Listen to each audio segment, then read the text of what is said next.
शाम का वक्त था। ढलती धूप की सुनहरी किरणें शहर की इमारतों पर पड़ रही थीं। आर्यन कॉफी शॉप में एक कोने में बैठा था। हल्की रोशनी, हर मेज पर एक छोटी मोमबत्ती जल रही थी। वो अन्या का इंतजार कर रहा था। उसने ब्लेजर पहना था और चश्मा लगाया था। उसकी निगाहें बार बार घड़ी पर जा रही थीं। उसके दिमाग में एक ही सवाल था, क्या वो सही कर रहा है? वो एक ऐसी लड़की के साथ डेट पर जा रहा था जो उसके सबसे बड़े दुश्मन के पार्टनर की बेटी थी। ये कोई आम डेट नहीं थी, ये एक खतरनाक खेल था। उसने सोचा, शायद मुझे चले जाना चाहिए, मगर फिर याद आया, मैं अपने पिता के लिए आया हूं। आन्या के जरिए मैं देवराज के करीब पहुंच सकता हूं। उसकी हर बात में एक राज छिपा हो सकता है। उसने गहरी सांस ली और खुद को शांत किया। तभी दरवाजा खुला और आन्या अंदर आई। सफेद कुर्ती और नीली जीन्स में वो बहुत खूबसूरत लग रही थी। बाल खुले, उनमें एक लहर, चेहरे पर हल्की मुस्कान। उसे देखकर आर्यन का दिल जोर से धड़का और वो अनजाने में खड़ा हो गया। सॉरी, लेट हो गई। लाइब्रेरी में असाइनमेंट फंस गया था, कल जमा करना है। कोई बात नहीं, मैंने तुम्हारी पसंद की आइस्ड कॉफी ऑर्डर कर दी है। आन्या हैरान हुई। तुम्हें पता है मुझे आइस्ड कॉफी पसंद है? हमने तो कभी इस बारे में बात नहीं की। पिछली बार कैंटीन में तुमने कहा था, ये बहुत अच्छी है, मैं याद रखता हूं। आन्या के चेहरे पर वो मुस्कान आई जो तब आती है जब कोई आपको याद रखता है। वो बैठ गई और अपना बैग एक तरफ रख दिया। दोनों के बीच कुछ पल की खामोशी थी। वो खामोशी जो दो अनजान लोगों के बीच नहीं, बल्कि दो करीबियों के बीच होती है, जहां शब्दों की जरूरत नहीं होती। आन्या ने कॉफी का घूंट लिया और पूछा, तो आर्यन, तुम कहां से आए हो? तुम्हारा बचपन कैसा था? आर्यन ने कॉफी का घूंट लिया। उसे समय देने की जरूरत थी ताकि वो अपना जवाब सोच सके।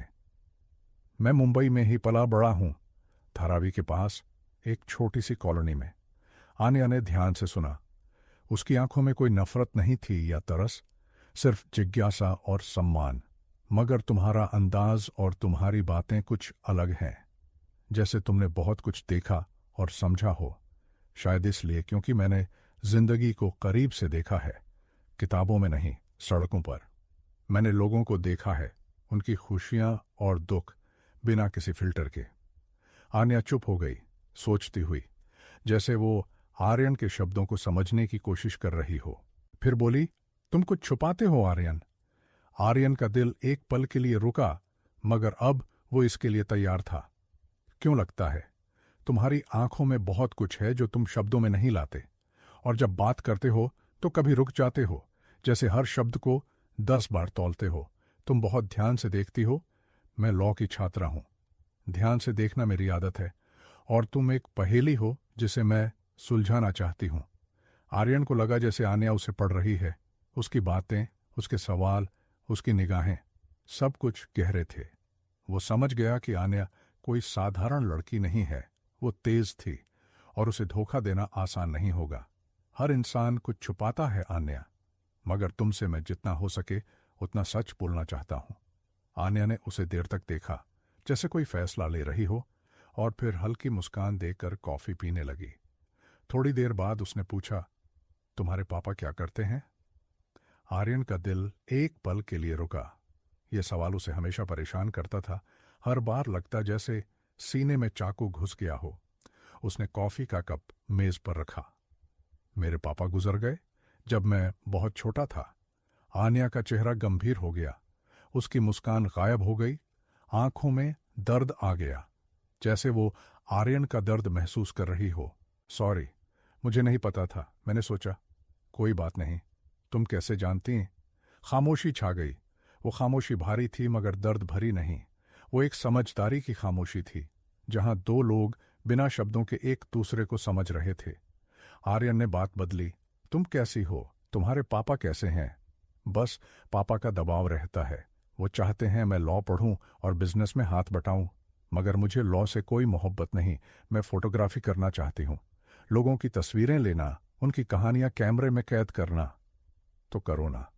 पापा नहीं मानेंगे, उनके लिए बिजनेस ही सब कुछ है। वो चाहते हैं मैं उनकी तरह बनूं। आर्यन ने उसकी तरफ देखा। उसकी आंखों में उदासी थी। उसने सोचा, हम दोनों एक जैसे हैं, दोनों अपने पिता की उम्मीदों में फंसे हुए। तुम्हारे पापा का क्या बिजनेस है? राठौड़ इंडस्ट्रीज। आर्यन की सांसें थम गईं। उसने अपने कॉफी के कप को पकड़ लिया, इतनी जोर से कि उसके पोर सफेद हो गए। वही नाम, राठौड़ इंडस्ट्रीज, उसके पिता की कंपनी, उसका असली नाम। उसने अपने चेहरे पर कुछ नहीं आने दिया। हाँ, नाम सुना है। तुम्हारे पापा इसके पार्टनर हैं? हाँ, मेरे पापा और देवराज अंकल दोनों मिलकर चलाते हैं। पहले ये कंपनी किसी और की थी, विक्रम अंकल की, मगर उनका हादसा हो गया था। मैं तब छोटी थी, मुझे ज्यादा नहीं पता। देवराज अंकल ने बताया था कि एक एक्सीडेंट में मौत हो गई थी। हादसा? आर्यन ने पूछा। उसकी आवाज में गहरी तलखी थी, जिसे उसने छुपाने की कोशिश की। हाँ, काफी समय पहले। देवराज अंकल ने ही सब संभाला। वो बहुत अच्छे हैं, उन्होंने कंपनी को और आगे बढ़ाया। आर्यन का खून खौल गया। बहुत अच्छे हैं, ये शब्द उसके कानों में तीर की तरह चुभ रहे थे। वो आदमी जिसने उसके पिता को मारा, वो उसकी बेटी की नजर में बहुत अच्छा था। उसने अपने दांत भींच लिए और कॉफी का एक और घूंट लिया ताकि गुस्सा छुप सके। देवराज, वो कैसे हैं? आर्यन ने पूछा।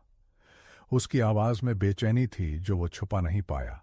आन्या ने सोचते हुए कहा, वो हमेशा मुस्कुराते हैं, शायरी करते हैं, उन्हें उर्दू शायरी पसंद है, मगर कभी कभी उनकी आंखों में डर होता है, जैसे उन्हें किसी चीज से खतरा हो।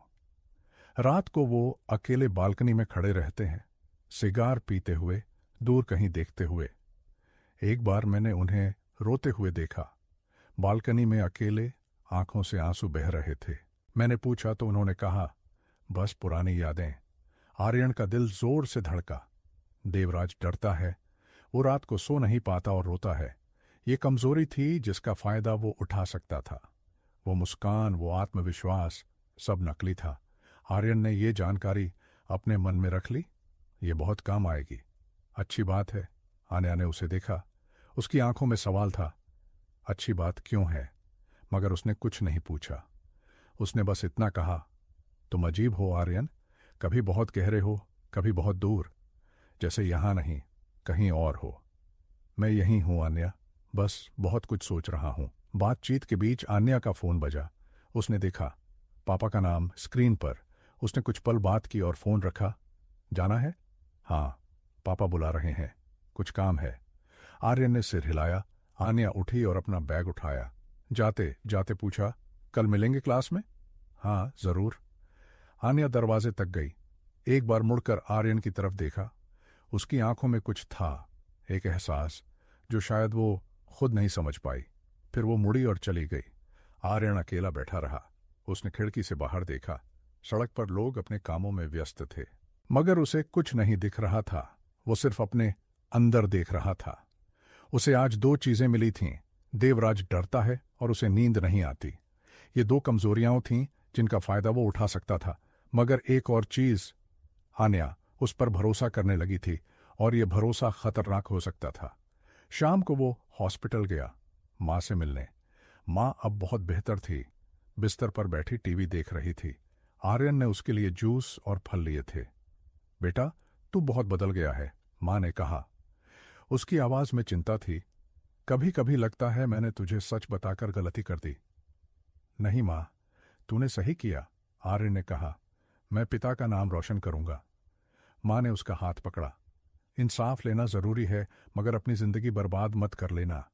तेरे पिता तुझे खुश देखना चाहते थे। इंसाफ मिलेगा मां। आर्यन ने मां को जूस पिलाया और सेब के छोटे छोटे टुकड़े करके खिलाए। उसने मां को बचपन की एक कहानी सुनाई, जब वो स्कूल से भागकर क्रिकेट खेलने चला जाता था और मां उसे ढूंढती थी। दोनों हंसे और फिर चुप रहे।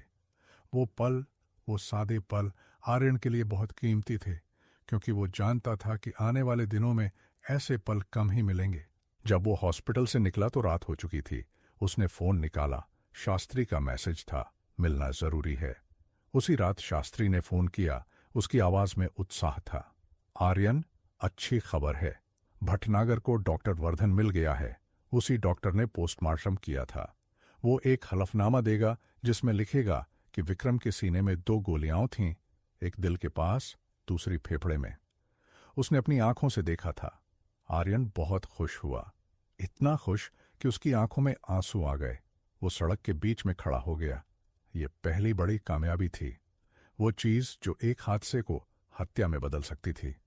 बहुत अच्छा शास्त्री, ये बहुत बड़ी खबर है। हाँ बेटा, मगर एक बात और है, और वो अच्छी नहीं है।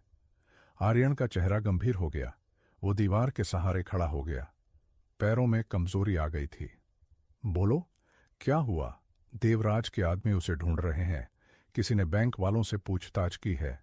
पूछ रहे थे कि क्या किसी ने विक्रम के पुराने दस्तावेज निकाले हैं। देवराज को शक हो गया है कि कोई उसके खिलाफ कुछ कर रहा है। उसने अपने लोगों को हर जगह लगा दिया है, बैंकों में, कोर्ट में, पुलिस में। वो एक जाल बुन रहा है और हम उसी जाल में फंस सकते हैं। आर्यन के माथे पर पसीना आ गया। रात की ठंडी हवा के बावजूद उसे गर्मी लग रही थी। उसने अपना चश्मा उतारा और आंखें मलीं। उसका दिमाग एक साथ 100 चीजें सोच रहा था। मैं सावधान रहूंगा शास्त्री। सावधानी काफी नहीं है बेटा। देवराज को शक हो गया है। वो जानता है कि कोई उसके खिलाफ कुछ कर रहा है और वो उसे ढूंढ लेगा। चाहे कितना भी समय लगे, तुझे और ज्यादा सावधान रहना होगा। कोई गलती नहीं करनी, बिल्कुल कोई गलती नहीं। आर्यन ने शास्त्री को गले लगा लिया। उसने पहली बार महसूस किया कि उसके पास एक परिवार है जो उसके साथ है, चाहे कुछ भी हो। उसकी आंखों से आंसू बहने लगे, मगर ये डर के नहीं, एहसास के थे। रात को वह बालकनी में खड़ा था। मुंबई की रोशनियां दूर फैली हुई थीं। हवा में समंदर की नमकीन गंध थी। कहीं देवराज अपनी हवेली में सोच रहा होगा, कौन है वो जो मेरे खिलाफ बोल रहा है? कौन है वो जो विक्रम के दस्तावेज निकाल रहा है? उसे नहीं पता कि उसका असली दुश्मन बस कुछ किलोमीटर दूर है। और कहीं आन्या अपने घर में सोच रही होगी, आर्यन कौन है? वो क्या छुपाता है? मैं उसके बारे में क्यों सोच रही हूं? आर्यन ने आसमान की तरफ देखा। तारे चमक रहे थे। पापा, आज एक अच्छा दिन था। हमें डॉक्टर वर्धन मिल गया, मगर देवराज को शक हो गया है। वो हमें ढूंढ रहा है। चिंता मत करना, मैं छुप जाऊंगा और लड़ूंगा और जीतूंगा। आपके लिए? उसने अपनी जेब से नया फोन निकाला। भटनागर का मैसेज था। डॉक्टर वर्धन का एफिडेविट तैयार है, कल मिलते हैं। उसने फोन बंद किया और फिर से अंधेरे में देखने लगा। उसके अंदर मिली जुली भावना थी, खुशी, डर, उम्मीद, सब एक साथ। वो जानता था कि आगे का रास्ता और मुश्किल होने वाला है, मगर आर्यन को डर नहीं था, क्योंकि उसे अपने पिता पर भरोसा था। वो अंदर गया और बिस्तर पर लेट गया। कल एक नया दिन होगा, नई चुनौतियां, नए फैसले। मगर आज रात वो आराम करेगा, अपनी ताकत बचाकर रखने के लिए, आने वाली लड़ाई के लिए, जो उसकी जिंदगी की सबसे बड़ी लड़ाई होने वाली थी। उसने आंखें बंद कीं और अपने पिता का चेहरा याद किया, उनकी मुस्कान और उनकी आंखें, और उसी मुस्कान के साथ वो सो गया, पहली बार कई दिनों में, एक गहरी और शांत नींद में।